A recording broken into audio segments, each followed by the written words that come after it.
Today on Locked On Red Wings, Emmitt Finnie impresses both the organization and the fans at training camp and in the red and white game.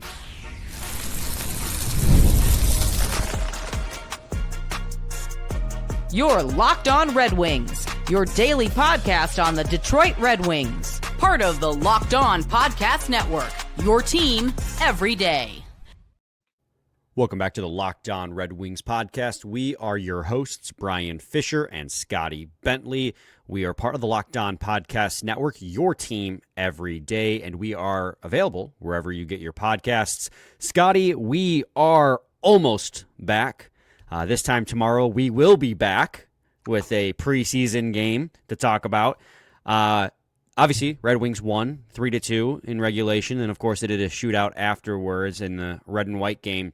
And there are a couple of storylines we want to focus in on coming out of training camp in the red and white game. Primarily here, number one, I want to talk about Emmitt Finnie, as he had an opportunity on the top line in training camp, carried that over to the red and white game, and Todd McLellan spoke, very positively about his presence there. Sure. He did score in that red and white game as well. Then also, we'll talk a little bit about Lombardi and Soderblom, Moritz Seider showing some edge, and just clean up anything else regarding the red and white game as well. But, Scotty, why don't we go ahead and lead off with the headliner here, which is 7th-round pick Emmitt Finnie, a player whose stocks have already been on the rise since he made his AHL debut last season. But getting a look at the top line here in training camp and in the red and white game, what did you think of him? Yeah, well, I think this almost even started, 48 hours before the red and white game. Like, if you listen to McLellan's media availability where he is asked about Finnie, you would think he was talking about, like his favorite player on the team or like he was, like the coach's son. Like it was all positive. He was raving about him and you could really tell that McLellan had liked what he had seen so far from him. And then obviously, as you mentioned, that carried over into the red and white game where he found success. They were talking about lines on Saturday as well, just during, skate around and practices. And a lot of people were saying that, Finnie and whatever line Finnie was on continued to look good. And then, he put one in the back of the net on Sunday in the red and white game itself. So, yeah, man, the stocks have quite literally never been higher. Feels like for teams that are middle of the pack or better, that every year you kind of have at least one guy that in camp is like the preseason or training camp darling, and it really looks like it's going to be him or Elmer, who we'll talk about, I'm sure, in a second. Fantastic. I think from like a specifically and purely on ice point of view, in the red and white game, obviously, getting top line minutes is a big deal, but I think he meshed well. And I think that's really all that they're looking for. Like that is an opening, and they just want somebody who meshes and fits with, arguably the two best players on the team. Like that's really, you just got to kind of not screw up. And I think that he did that really well. And then even added his own production too, obviously this weekend.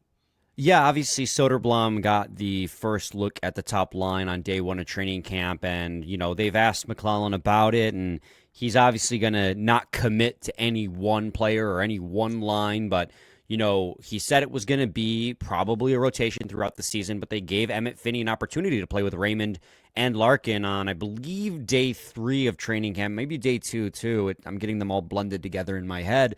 But that was where, people like Max Boltman pointed out that he looked really solid on that. He's not an overly big player, but he's not small either. 6'1". He does play left wing. That is center/left wing is his natural position. So nice to put a guy there that's actually is where he's used to playing.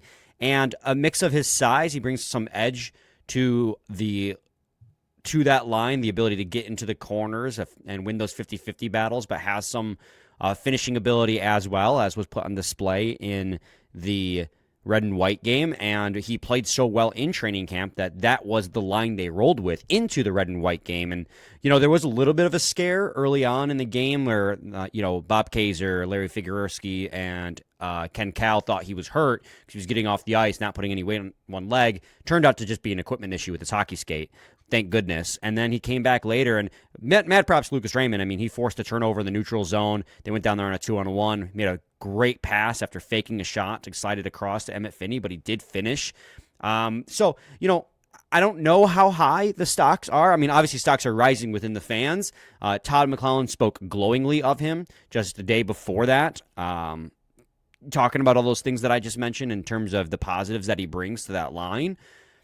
But I mean, with the fact that there's a rotation and with the fact that, Elmer Soderblom didn't run away with it either, the fact that JVR is still out for happy reasons, but still out, going into preseason game number 1, I wouldn't be surprised if they let him have another look on that top line. It's just, it's honestly up to Emmitt Finnie how far the Emmitt Finnie hype gets. And he's in a great position to really run with this. Yeah, I also think a lot of it, I still at least think, comes down to Elmer. Like, I don't want to overreact either. I mean, like, Elmer still could run away with it. Like, it's not like they put him in the top line in the first day of camp, and then he was like, oh, like, this is all yours, whether you take it, and run or not. And then, in day 2, they went to somebody else, and that means that Elmer, like, failed or didn't do that. Like, no. We're like 4 days into this thing. Like, it absolutely still could be him. And I would even go as far to say Elmer is probably still the favorite at this point to be in that spot for a majority of the preseason. But it certainly gives the team another angle, something else to keep in mind, and just another, like, roster competition is always good. Like, competition breeds high play. So I think it's awesome, and I hope that he continues to run with it, as we said. I mean, I hope that this is just the start of what is hopefully a really fun, Adam Finnie experience. Well, let's talk about Elmer Soderblom, too. We've mentioned him a couple times. He did score twice in the red and white game, both times set up beautifully by Amadeus Lombardi. The first time Lombardi breaks down the wing with the speed, drops it to Soderblom. Soderblom is able to cut to the middle, and with quick hands from the high slot, fires a shot home between the legs of Talbot. Probably one Talbot should have had and wishes he's going to have back. But it was a nice finish by Soderblom. And in the second one, Amadeus Lombardi, I believe, forced a turnover in the slot, and then Soderblom going backdoor was able to hammer it home on the pass on Sebastian Cosa in that second period of the 2-period red and white game. So obviously Soderblom finishing both those is great, but it was even more impressive to me to see Amadeus Lombardi have such a positive impact out there. And, Tom McClellan talked about it a little bit on day 3 in the media availability, is the players that are going to get the best opportunities are the players who are playing aggressive, the guys who are all gas, no breaks. He talked about if you're a prospect and you're coming out here and you're more worried about not making mistakes than you are about, making the mistakes, learning from them, and growing from them, and I'm paraphrasing a little bit, then you're not going to go far. It's those players that are going to have the aggressiveness, the players who are going to want to impress, that are going to, go further in this process. And Amadeus Lombardi was certainly, one of those players who throughout training camp, throughout the prospects games, throughout now obviously the red and white game, looked really impressive to me, just keeping things going with his feet. For sure. Yeah, absolutely. I think, man, the both Elmer and Lombardi had a lot of flashy moments in shootouts this weekend as well. Yeah, no, I think. Yeah, that gnarly backhand in the shootout. Say what? Yeah, you're right. The gnarly backhand in the shootout. Yeah. We've been huge Lombardi guys for years now, right? Since he was in Flint. He was playing in Flint. Yeah, I was gonna say.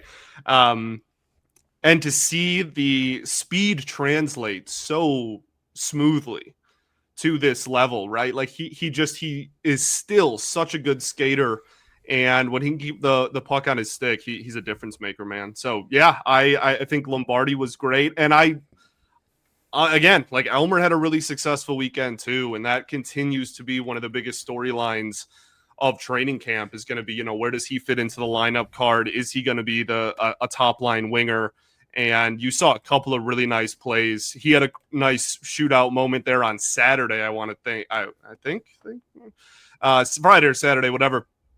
Oh yeah, in one of the training camp scrimmages. Yeah, and he had a nice shootout. Just use his long arms to just kind of score the puck. Like, he is so fascinating to me, and so I think that's gonna continue to be something as preseason games start here on Tuesday that we'll continue to look at. Well, and something, too, that's so important that I want to touch on, you kind of touched on it a little bit, kind of alluded to it a few minutes ago, is all three of the players that we've led off talking about here positively at the start of this show are later round picks. You know, Amadeus Lombardi was the highest of those three, picked in the 4th round. Elmer Soderblom was a 6th round pick, and Emmitt Finnie was a 7th round pick. When you're a rebuilding team, and this is the part you touched on, like you need guys deep to surprise you. You need to be able to hit on some of those later round picks. You expect your first round picks and, you know, hopefully about 50% of your second round picks to at some point play at an NHL level. But it's those deep round picks that are going to be the ones that can kind of make or break a rebuild. If you can get one or two, not because the success rate of those guys at those picks is usually so low. So for the Red Wings to have a 4th, a 6th, and a 7th round pick all look like they have NHL futures ahead of them is a great thing for the franchise and organization. I mean, that's why you compile as many draft picks as you can get during a rebuild and throw as many as you can at the board because you want to be able to hit on those. You know, very famously, right? Datsuk and Zetterberg were late round draft picks. You know, some of them back when Jonathan Ericsson, right? Not putting him in the same vein, but that was back when there was more than 7 rounds in the NHL draft. Like, getting guys late in drafts that can end up playing at the NHL level are huge to a franchise's success because, you know, not every single pick is going to be top 5.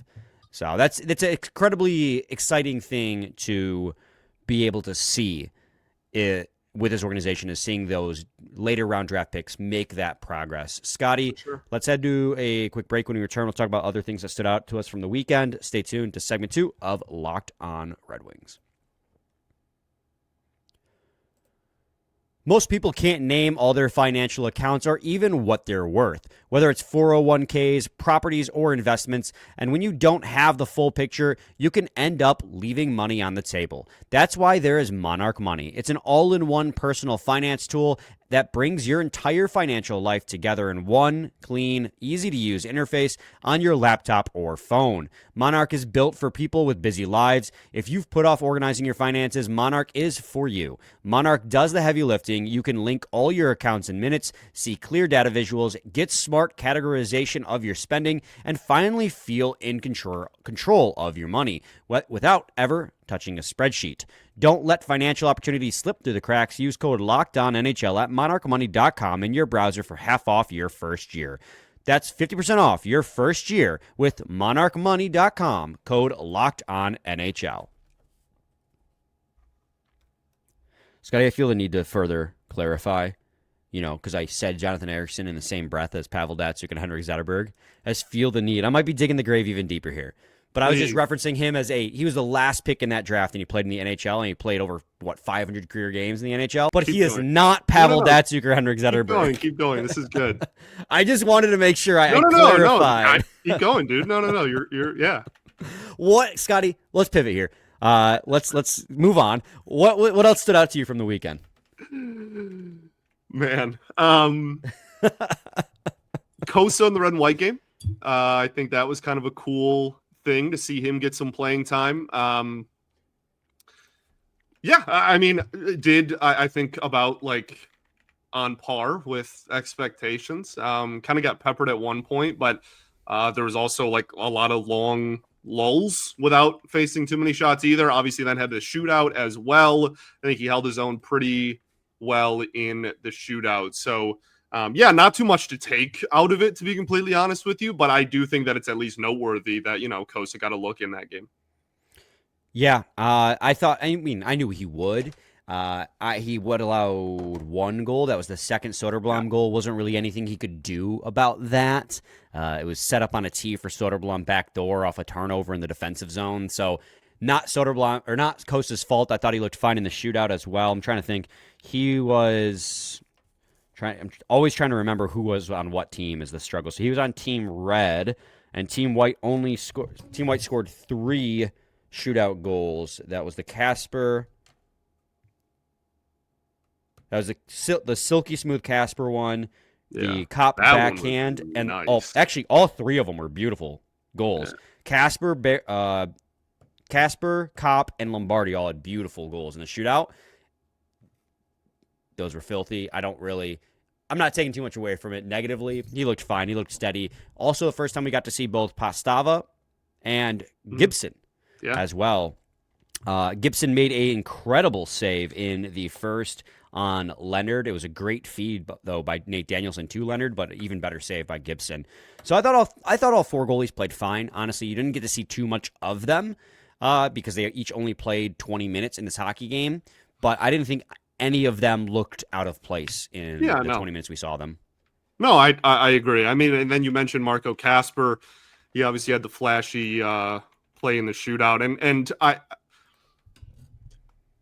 it really is interesting how a lot of the beat writers and whatnot, when they do their, training camp end of day, kind of roundup pieces, that there continues to be a lot of positive reviews about that line, about the Kasper, Kane, and DeBrincat line. And I think that I hope that translates. I hope that translates to the regular season, because that is going to be a monumental deal if Marco Kasper has taken a step forward and that line can be, a legitimate high-end producer in the conference.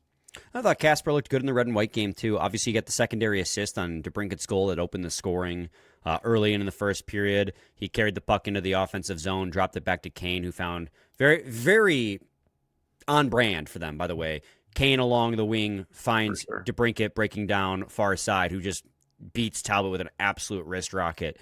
I think that Kasper showed a lot of intensity in the offensive zone, and that's what that line's going to need, is a guy who can forecheck, engage in board battles, and win those board battles with his body and his feet. And he showed us a lot of that last year. And the thing, too, about, and he's gotten stronger, right? We've talked a little bit about the muscle that he's put on. That's the type of player that I don't think is going to really have too terrible of a sophomore slump, if one at all. It's a lot of times, again, could be me projecting, but I feel as if skill-based forwards have a bigger sophomore slump because other teams begin to figure out how they play. It's those players who play a heavier game who come back stronger, oftentimes I feel are a little bit less frequently hit those sophomore slumps. Sure. So I have faith that second line is going to be A-okay with Kasper at center. Yeah, and I agree with you, and I think that's where he should play. It's just, hopefully that's like I said, a trend that continues and something that we continue to kind of rave about here the rest of the preseason. Speaking about raving, Moritz Seider showed a lot of physicality in that red and white game, a lot of edge. Apparently, he showed that in training camp as well, putting Elmer Soderblom into the boards or into the benches at one point during training camp. Max Boltman reported that he was playing like it was a real game, and you saw it in the red and white game. He leveled Danielson, he leveled Carter Bear, and he got into a little bit of a scuffle with JT Compher. Am I worried about the scuffle? Absolutely not, Scotty. I think that's good. I like seeing that. That's good competitive juices. Compher wasn't too happy about having his stick lifted out of his hands. I think Mazur actually did that to him. It wasn't anything to do with Seider. But then Compher tried to take Seider's stick or something like that, and they started just tugging on each other. So I liked seeing that edge in a red and white game from Seider and even from Compher as well, because it shows that, even if it's a scrimmage, they're out there to win. Yeah, and I mean, Mo was like that all weekend. there was a couple of reports that he was, laying people out in the games on in the scrimmages this weekend as well. And yeah, man, I mean, you saw he laid out Carter Bear, like laid out Carter Bear. And yeah, I love it. I think that can, we talked a little bit. Was it last year, the Charant and Raymond scuffle? 2 years ago now. Is that 2 seasons ago? During the first March collapse, yeah. Okay, well, I guess second? Second of three. But yes, I think that can only lead to good things. I think that's the sign of a competitive team that wants to get better, and I welcome it with open arms. I think that's never a bad thing as long as no one gets hurt. Yeah, I agree with you there. Scotty, let's hit up another break here and then cruise into segment 3, where we will talk about anything we have remaining from this weekend.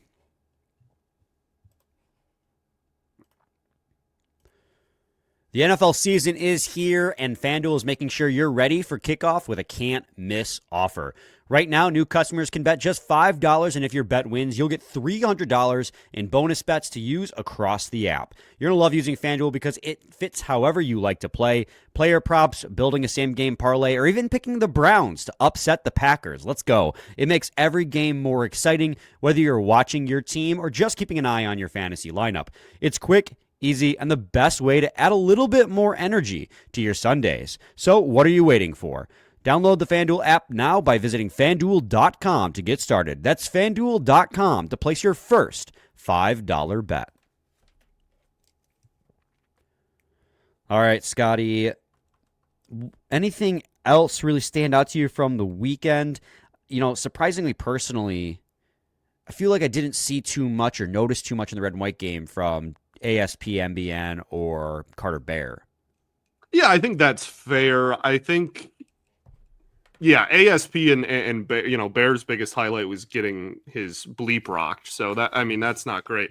But they're not going to have prominent roles out there either for a majority of the game. I feel like MBN, showed some life on the forecheck. I thought that he was kind of aggressive there. He had some tight checks also just like later in the game as it got closer to the end. He got some ice time. So, but, that's more of a, we just need to see more and we will see plenty more in the preseason. Yeah, this is it's going to be a lot of fun. I'm pumped for the first preseason game on Tuesday against the Blackhawks.